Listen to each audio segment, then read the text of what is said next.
संसद में 300 फरवरी यानी कि आज वक्फ विधेयक 2024 पर जगदम्बिका पाल की अध्यक्षता वाली संयुक्त सदस्यीय समिति की रिपोर्ट पेश की जाएगी। यहाँ संसद में वर्तमान में बजट सत्र जारी है और इस दौरान ये रिपोर्ट प्रस्तुत की जाएगी। बता दें कि बीजेपी सांसद जगदम्बिका पाल और संजय जायसवाल हिंदी और अंग्रेजी दोनों भाषाओं में ये रिपोर्ट पेश करेंगे।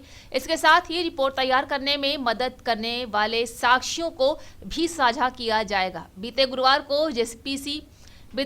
को जेपीसी अध्यक्ष जगदम्बिका पाल ने लोकसभा अध्यक्ष ओम बिरला से मुलाकात कर समिति की अंतिम रिपोर्ट भी सौंपी थी। तो वहीं अध्यक्ष जगदम्बिका पाल ने कहा है कि समिति की रिपोर्ट और संशोधित विधेयक को मंजूरी दे दी है। उन्होंने बताया है कि पहली बार इससे एक महत्वपूर्ण प्रावधान जोड़ा गया है जिसमें कहा गया है कि वक्फ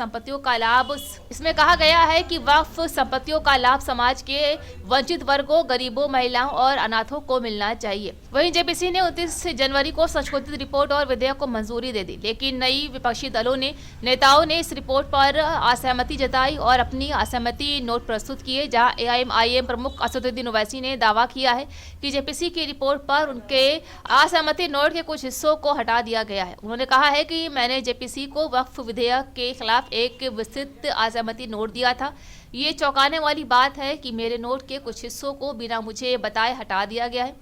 हटाए गए अंश किसी भी तरह से विवादास्पद नहीं थे, वे केवल तथ्यों को बयान कर रहे थे। वहीं अब देखने वाली बात ये होगी कि संसद में इस विधेयक को लेकर क्या चर्चा होती है। इस मुद्दे पर बीजेपी और विपक्ष के बीच टकराव देखने को मिल सकता है, जहां विपक्षी दल इस विधेयक को लेकर अपने आपत्तियों को संसद में उठाने की तैयारी कर रहे हैं। तो इसके लिए निश्चित तौर से वहाँ की राज्य सरकार जिम्मेदार है, क्योंकि मनरेगा की जो स्कीम है वो डिमांड ड्रिवन स्कीम है कि ये नहीं कि इसका कोई टारगेट गवर्नमेंट ऑफ इंडिया तय करती है।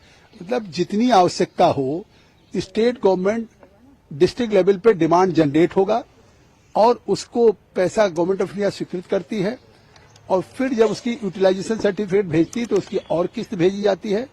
ये स्कीम जितना भी मैंडेज क्रिएट करने के लिए और मटेरियल कंपोनेंट क्रिएट करने के लिए मानव श्रम दिवस रोजगार का स्कीम है और भारत सरकार ने 2024-25 में 86,000 करोड़ अभी तक जब से मनरेगा शुरू हुई सबसे हाईएस्ट एलोकेशन नरेंद्र मोदी की सरकार ने किया है 86,000 करोड़।